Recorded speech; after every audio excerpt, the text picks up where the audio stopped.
Hello and welcome. I hope you're safe and well. In today's exciting episode, we take a look at I was looking for some bolero patterns, so I'm going to show you some cute ones, and I give you a little glimpse at the work I've done on the Rainbow Raindrops jacket. It's perfect. Perfect, perfect, perfect. Perfect jacket. Okay, first we'll do a quick update because it's very underwhelming. I haven't actually done that much. Well, I sort of measured out the design feature on the back, and then I did the outline of it. So I stitched some thread in so I knew where the lines were. Then I hand stitched all the red sequins on, so the outline's there, so I can do the rest of the jacket and then leave that to last. But oh my gosh, it doesn't seem like a lot, but it took forever, and because the surface is a bit bumpy, it doesn't look exactly straight. Anyway, I also got sorted out my sequins because they're so light. If I just leave them on the bench, I inevitably just flick them with the jacket as I'm turning it around. So they're in glass jars, so this way they either don't get flicked off the table or I break glass jars. So here's hoping it's the former, not the latter. Anyway, so I've done the triangle, and I've decided to add some of the pale green and pale pink ones as well, because I was worried about whether I would have enough. And also I felt like there was just too much blue. So this way it sort of breaks it up a little bit more. So yeah, there's only a few in the front and there'll be more in the back as I run out of every other colour. But yeah, so that is where I'm at with these. Oh, and this is me just showing you. Well, there weren't really enough of the pink ones to make a whole jar of them. But yeah, I'm just finding little spots to put them in just to make it a complete rainbow. Anyway, so let's get to those cute vintage sewing patterns. Most of them are boleros, but some of them are dresses as well. So this one here, strapless fitted or wiggle dress with a very, very small bolero. And I love this bolero. It's a sort of cap sleeve or sleeveless, because it's dolman into a cap sleeve rather than having actual sleeves. So it's an interesting pattern, and it's got a few darts, which I hate darts, but I think it would work on this pattern. So yeah, I really like it. I like the dress too, but I've got a big butt and big hips, so wiggle dresses are just, if you like people looking at you and you don't mind being uncomfortable, then I think they're perfect.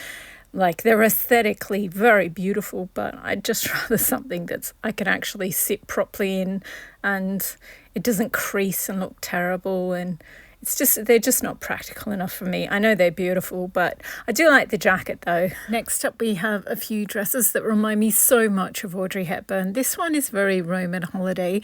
This one is more like something she'd wear in that Paris ones, and there's a couple of different ones that are shot in Paris. And then there's this one here again, the one where she's a secretary in Paris or her husband has died, charades. And this one again, Roman holiday. Oh, and I still haven't made that jacket, that black and white jacket, inspired by the black and white dress she wears in Sabrina. This one is vintage sort of / historical, and it's just different sleeves, and it's really useful if you want to sort of change things, like to hack patterns, but you don't exactly know how to do each sleeve shape.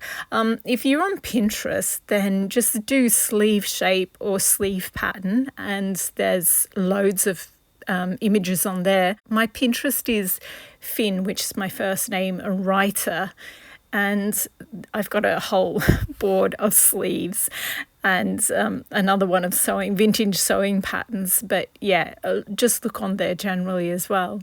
People in China and Russia are obsessed with vintage Chanel's jackets, obsessed, and they like to make their own version of each Chanel collection that has new jackets.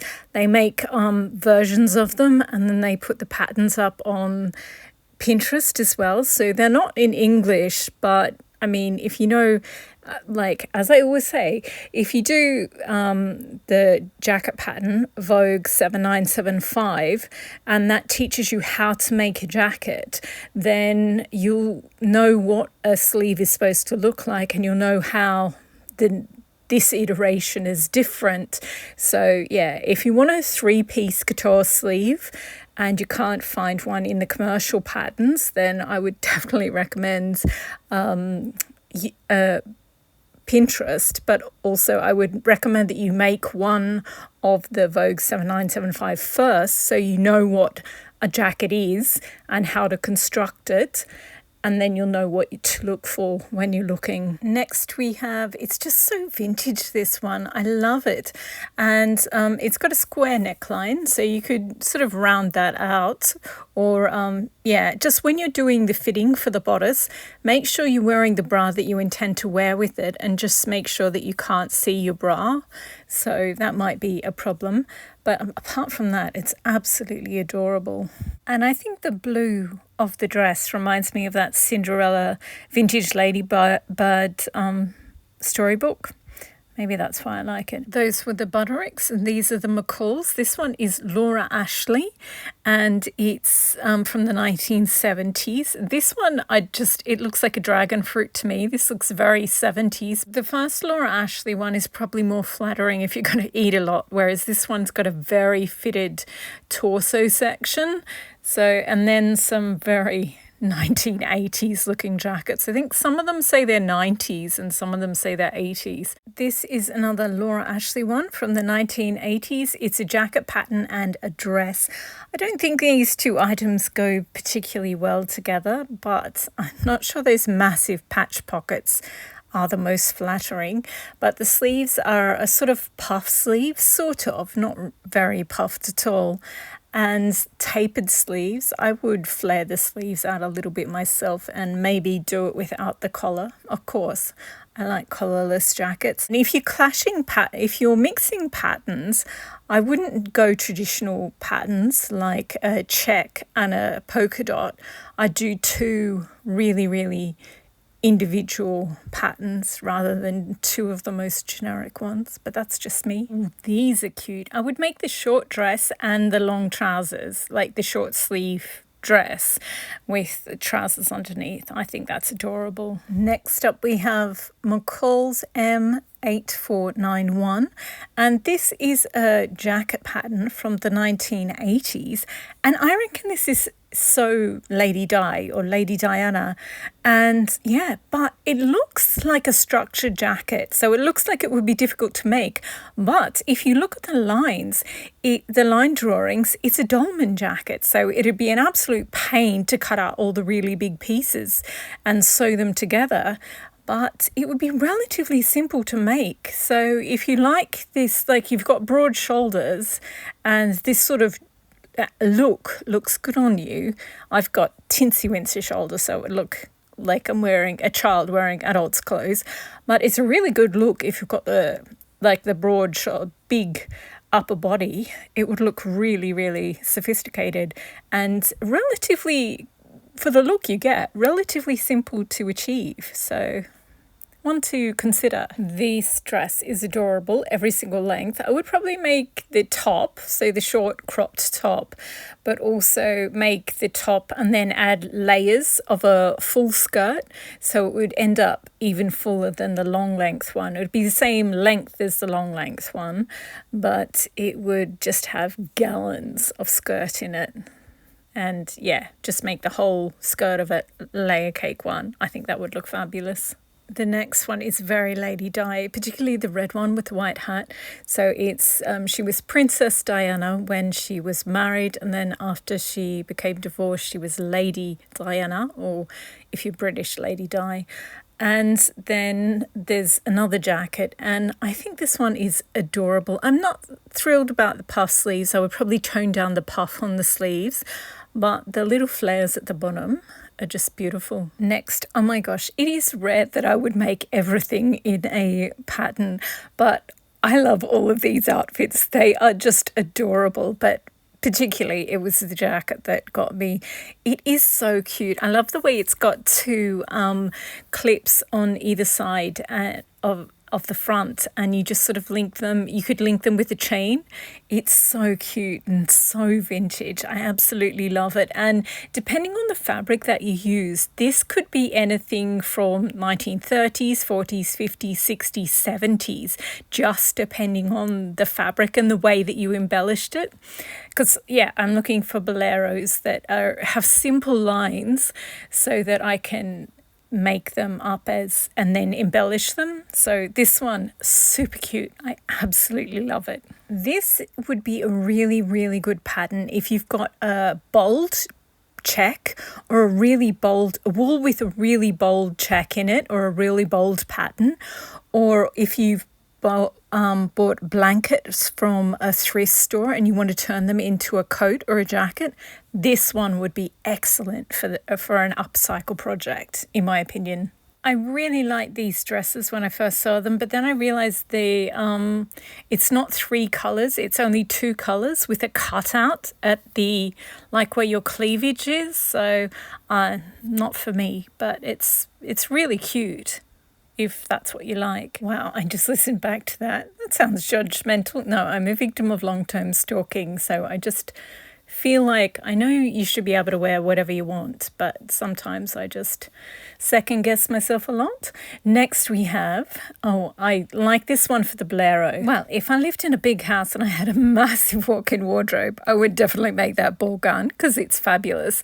But yeah, just the boleros, there's a short version and a longer sleeve version. Okay, I think the next 3 patterns are probably my favorite. This one is amazing because I love this jacket. It's more of a jacket than a bolero, I would say, just because it's almost down to the natural waist.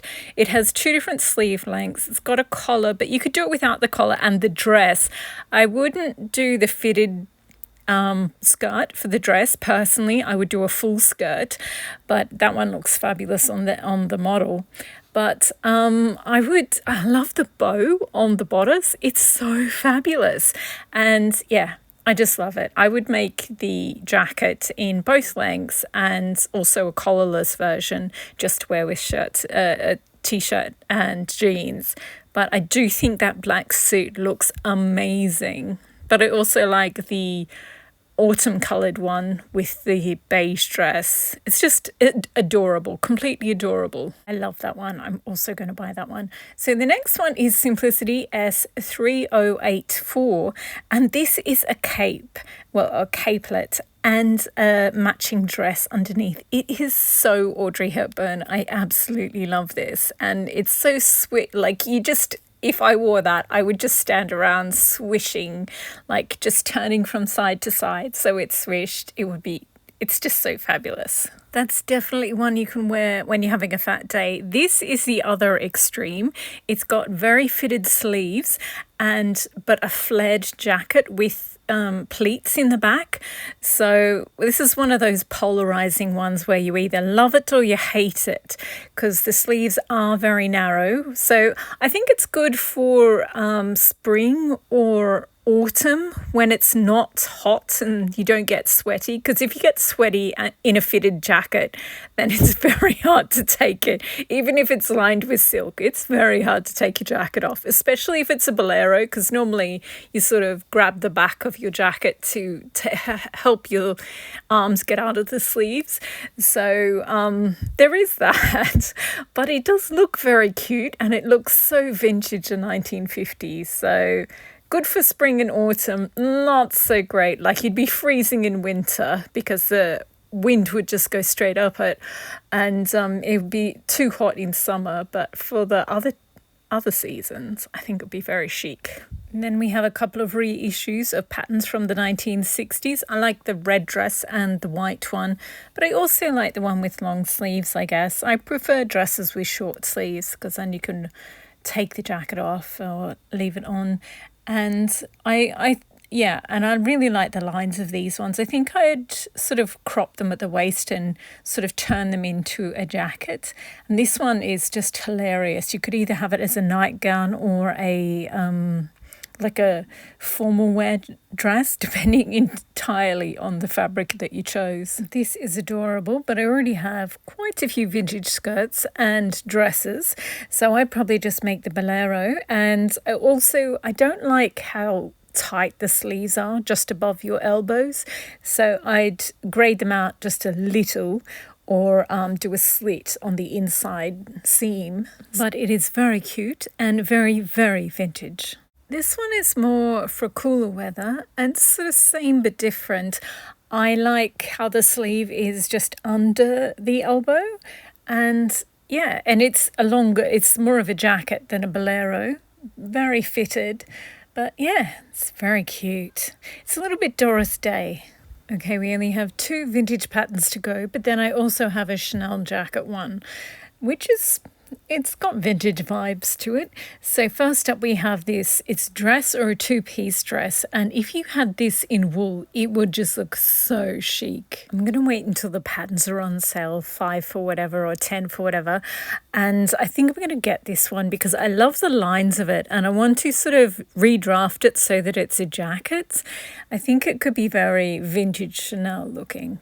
And then lastly, we have this dress, and it's got a little capelet that you button on. It is the cutest. If you love wearing 1950s outfits, then this would just be so completely perfect. I'm trying to figure out a way, because I like wearing my jackets or this capelet with just a t-shirt and jeans. So how would you do that button the capelet thing? Because I guess you could just put 2 brooches on. But I like it. I really like the way that you have a capelet that doesn't have a string at your neck. Plus, I don't have any capes, and I just think it would be fabulous to have a really, really bling one. Okay, so these are some Chanel jackets from various collections, and this is the Chanel Simplicity pattern that I just noticed. So it's a new one, and it was in green, so of course it caught my eye. And it's really simple. It's got a couple of darts at the bust and the shoulders at the back. So it's an oversimplified one, but I think it is worth a try. So again, when they do those sales where you buy 5 for X, and this one on the left is Armani Privé, so Armani expensive couture version. And yeah, it's amazing. So it's netting. The jacket is made of net, and then they've just beaded onto it. It's so beautiful. I bet it was Lesage who did it. It's absolutely gorgeously bling, but understated at the same time, sort of. Anything with that many sequins and gems on it isn't exactly understated, but it kind of is. Anyway, that is it for this episode. I hope you enjoyed taking a look at some of the vintage patterns. There's quite a lot of 1970s and 1980s. 1980s jackets must be really trendy at the moment because there's quite a lot of those. Some of them aren't that complex to make either, but personally I prefer the 1950s boleros. There are just so many cute ones at the moment. So yeah, I'm definitely going to wait for a sale and write down all the numbers and the capes. And oh my gosh, this capelet here that sort of has the bit, I just love this one so much. It would just be fabulous. And yeah, but I think I would definitely have to bead it to the nth degree as well, though. Just maybe I'll make a plain one, but then I'd totally bling one as well that I just wear around the apartment, because I do know that some of my jackets are a little ridiculous, but I don't know, they're just so much fun. And when I wear things that are just ridiculously colourful and very complex, they just make people smile. If people either ignore me, because there's no influencer who would ever wear anything like that, but but other people who aren't, entirely focused on being TikTok stars, they appreciate when you wear something that's a ray of sunshine, and it's nice to brighten up other people's days. But also, I kind of just wear stuff for myself anyway. Oh, look at these beads. They're absolutely gorgeous, but they're also an absolute mess. I totally have to get all of them out and KonMari them, but I used to have them in storage boxes and I KonMari them like 3 years ago now. But then I been using them and putting them back in random boxes, and it was easier. I just sort of put a lot of them in cardboard boxes as well. So now I can't see into the boxes, and I've just put any random thing in each box. So it's very hard to find things. Anyway, the next episode might be the Rainbow Raindrop jacket if I finish it in time. Otherwise, I'll stop and make a couple more versions, different variations of the metallic silver jacket, Burda 6120. Oh, and I also want to finish beading the sequins on the emerald green one. Goodness, the list of things I have to try. I'm desperately trying to finish before the end of this month. And it's February, so it's shorter than average, only by a few days. But anyway, I've got lots of work to do. I should be getting on with it. Thanks again for watching, and happy sewing. Hope you've been inspired to make some fabulous jackets of your own.